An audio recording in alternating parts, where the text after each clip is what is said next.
Bonsoir, bienvenue dans ce nouveau numéro de Mode d'emploi consacré aux jobs d'été et aux jobs saisonniers. Tout de suite, le sommaire. À Saint-Quentin-en-Yvelines, les opportunités d'emploi sont nombreuses durant la saison estivale, mais aussi en septembre avec l'arrivée de la Ryder Cup. Des emplois destinés notamment aux plus jeunes. Ils profitent de cette période pour acquérir une première expérience professionnelle, comme nous l'expliquera Laurence Cousin, directrice d'Yvelines Information Jeunesse. Nous vous emmènerons également à France Miniature. À l'approche de la saison estivale, le parc d'attractions situé à Elancourt a renforcé son effectif. Agents d'accueil polyvalents ou encore agents espace vert, focus sur ces métiers saisonniers. La course au job d'été a débuté il y a maintenant quelques mois. À Saint-Quentin-en-Yvelines, les secteurs qui recrutent durant cette période sont nombreux. Des emplois liés notamment au sport, comme vous allez le voir à travers ce reportage. Les images sont signées Mickaël Almidoro. C'est quasiment un passage obligé pour une bonne partie des étudiants, les jobs d'été. Les raisons sont multiples, financer un projet de vacances ou avoir une première expérience professionnelle. Parmi les possibilités, travailler en centre de loisirs ou encore dans des enseignes de bricolage. À Montigny-le-Bretonneux, cette enseigne d'équipements sportifs compte une vingtaine de salariés. Chacun a son domaine, le textile ou encore le sport urbain. Une équipe renforcée pendant la saison estivale, une période durant laquelle se déroulent notamment les soldes. Chaque département est géré par un responsable. Et du coup, en fonction des besoins du responsable, ça peut augmenter de 2 à 3 personnes par département pour la période des soldes. Alors ce sont des étudiants, généralement chez GoSport, nous recrutons des personnes avec qui nous avons travaillé en stage. Donc c'est déjà juste une récompense par rapport au travail qui a été fourni en amont pour pouvoir les récompenser par un job d'été. Les contrats proposés par l'enseigne sont des CDD de 2 ou 3 mois. Aucune formation particulière n'est demandée. Après, c'est sûr qu'il faut avoir des qualités indéniables, comme bien sûr le contact avec le client, parce qu'aujourd'hui, on est quand même au quotidien face à des clients. Et après, on demande juste d'être un passionné de sport, même si on n'exerce pas. Ça nous permettra en fait d'être en corrélation avec les demandes et les attentes de nos clients. Et pour celles et ceux qui préféreraient profiter de leurs vacances d'été, il reste le mois de septembre pour travailler. La tenue de la Ryder Cup à Saint-Quentin-en-Yvelines va offrir de nombreuses opportunités d'emploi saisonniers, que ce soit dans le domaine de la sécurité ou encore dans le domaine de la restauration. Conseiller et aider les jeunes dans leur recherche d'emploi pour la période estivale, c'est la mission d'Yvelines Information Jeunesse. Nous avons rencontré sa directrice Laurence Cousin.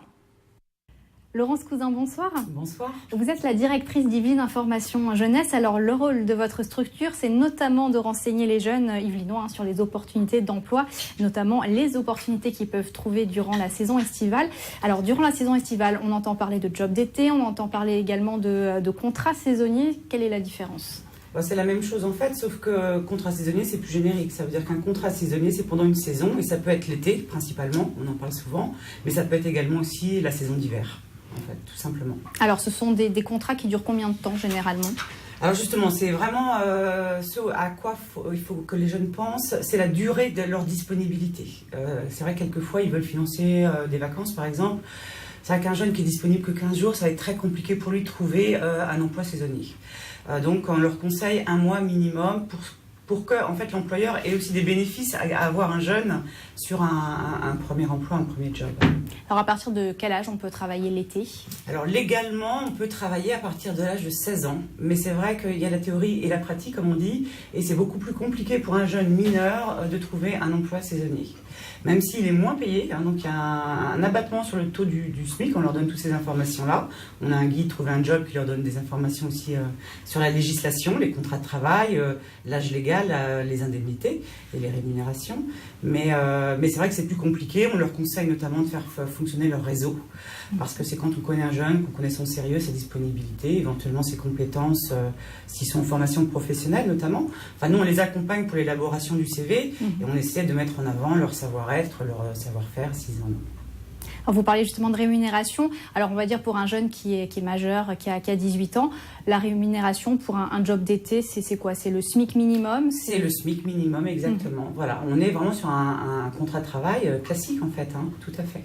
Alors sur le territoire de Saint-Quentin-en-Yvelines, quelles sont les opportunités de job d'été ? Est-ce qu'on peut faire, je sais pas, un top 5 par exemple des métiers qui recrutent le plus ? Alors job d'été déjà, si vous voulez, c'est pour des jeunes qui n'ont pas toujours l'expérience. Donc il faut que ce soit des emplois qui soient accessibles. On ne demande pas des compétences incroyables, puisqu'effectivement le jeune, voilà, il peut, c'est pas forcément son futur métier. Donc nous, par exemple, on a beaucoup dans nos forums job d'été, tout ce qui va être hôtesse en entreprise, pour remplacer les salariés pendant les congés d'été. On accueille aussi l'organisation régionale de l'agriculture pour tout ce qui est cueillette dans toute la France. Donc ça, c'est vraiment accessible. Donc c'est vrai que c'est beaucoup, ça peut être le tertiaire, ça peut être l'hôtellerie-restauration.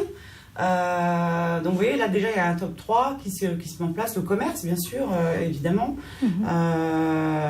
Ça peut être aussi tout ce qui va être le comptage dans les transports en commun, les inventaires dans les hypermarchés. Ça peut être aussi pour un jeune courageux d'aller faire les marchés, d'aller demander s'il y a besoin et d'aller faire les marchés pendant la semaine ou même pendant l'été en bord de mer. Enfin, vous voyez, en fait, voilà, l'idée c'est aussi de voir les critères. Est-ce qu'ils veulent rester sur place et se faire de l'argent? Est-ce qu'ils veulent aussi allier un peu de tourisme et partir un peu plus loin? Et donc on discute avec eux et on voit en fonction les possibilités qu'ils peuvent avoir. Et comme je vous dis, on a un guide aussi qu'ils peuvent télécharger sur notre site, mais qu'on peut leur donner, qui permet par secteur d'activité de répertorier justement les secteurs et aussi les sites internet où ils peuvent avoir des offres. Alors une dernière question, on est mi-juin, est-ce qu'il est trop tard pour trouver un job d'été? Les jeunes qui nous regardent, est-ce que c'est trop tard pour eux? Ce sera pour l'année prochaine? Alors il n'est jamais trop tard, mais c'est vrai que en général, nous par exemple dans notre réseau, nos forums job d'été ont lieu en mars-avril. Mais exceptionnellement, et des grandes entreprises commencent à recruter en emploi saisonnier dès janvier-février. Donc il y a forcément les désistements de dernière minute. Donc le dernière minute, ça peut être une possibilité. Ça peut être aussi les agences d'intérim. Ça peut être son réseau.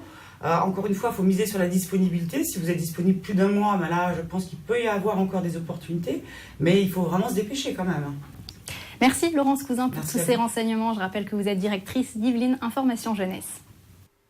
Je vous propose à présent de prendre la direction d'Elancourt et plus précisément du parc France Miniature, ouvert de fin mars à début novembre. L'équipe est composée en grande majorité de saisonniers. Reportage.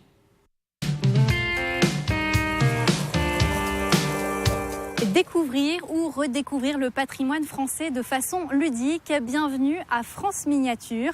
Ce parc situé à Elancourt met en scène 117 maquettes. À cela s'ajoutent des attractions, une boutique ou encore des points de restauration. En saison, jusqu'à 60 collaborateurs travaillent ici. Sébastien Diaz, bonjour. Bonjour. Vous êtes agent artistique ici à France Miniature. Alors c'est vous qui avez la charge en fait que ce parc de 5 hectares soit entretenu, c'est ça? Absolument. Voilà. Je gère 3 services en fait, les espaces verts, l'animation et la maquette. Donc c'est une petite équipe de 7 personnes. On est 2 permanents avec un technicien qui s'occupe aussi des services généraux et on embauche 5 personnes. 2 en animation, 2 en espace vert et 1 personne dans la maquette. Donc qui ont un contrat saisonnier, voilà, et qui sont des contrats variables. Certains sont un peu plus courts que d'autres, mais voilà, on les emmène jusqu'à la fin de la saison et on les embauche dès le départ et même des fois un mois avant l'ouverture pour préparer l'ouverture du parc. C'est quoi une journée type ici à France Miniature? La première chose que je fais, c'est faire les fruits archéologiques. Donc remettre le sable en place, remettre les petits jeux dedans pour que les enfants puissent trouver dans la journée. Après, je fais le tour du parc. Je regarde, je vérifie s'il y a des mises en scène devant les maquettes qui sont tombées ou je remets en place. S'il n'y a pas de pissenlits, de mauvaises herbes qui ont poussé entre-temps, j'enlève. Et je regarde aussi les cours d'eau.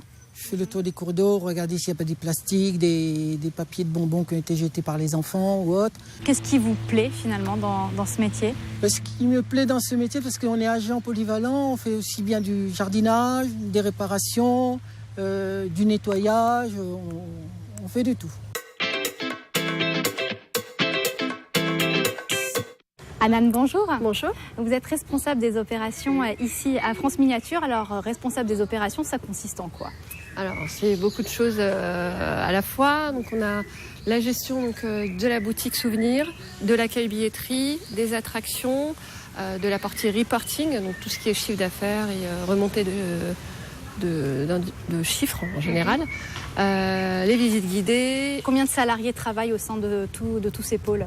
Alors, on a une dizaine de salariés en saisonnier, c'est-à-dire qu'ils font une saison début d'ouverture du parc, donc en mars, jusqu'à fin novembre, mi-novembre, on va dire. Voilà. Ensuite, on a des renforts qui s'ajoutent à cela, donc des contrats qui arrivent pendant les périodes fortes, donc les jours fériés, les vacances scolaires. Donc là, principalement des étudiants, parce que c'est des périodes très courtes. Sinon, le reste de mes saisonniers sont là quasiment toute la saison. On change de poste en poste à peu près toutes les 1 ou 2 heures. Et on passe aux attractions, on passe dehors le parc, on pose des questionnaires, on fait des visites guidées le matin, le plus souvent. Et après, on est en caisse billetterie, comme je vous l'ai dit, ou à la boutique, souvent le soir. Alors, ça fait combien de temps que vous travaillez ici à France Mode ? Moi, là, ça va faire bientôt 2 mois et demi à peu près. On a commencé un petit peu avant l'ouverture. L'ouverture s'est faite le 31 mars à France Miniature. L'ouverture aux clients, nous, on est venu à peu près 2 semaines avant pour les formations. Alors, qu'est-ce qui vous plaît dans ce métier ? Alors, le cadre, déjà. On ne peut pas nier que travailler dehors au soleil la plupart du temps, c'est quand même très agréable. Et dans des parcs d'attractions ou comme dans des campings, les gens sont plus souriants. Les gens viennent passer un bon moment, donc souvent, c'est bien plus agréable de travailler dans cette ambiance-là.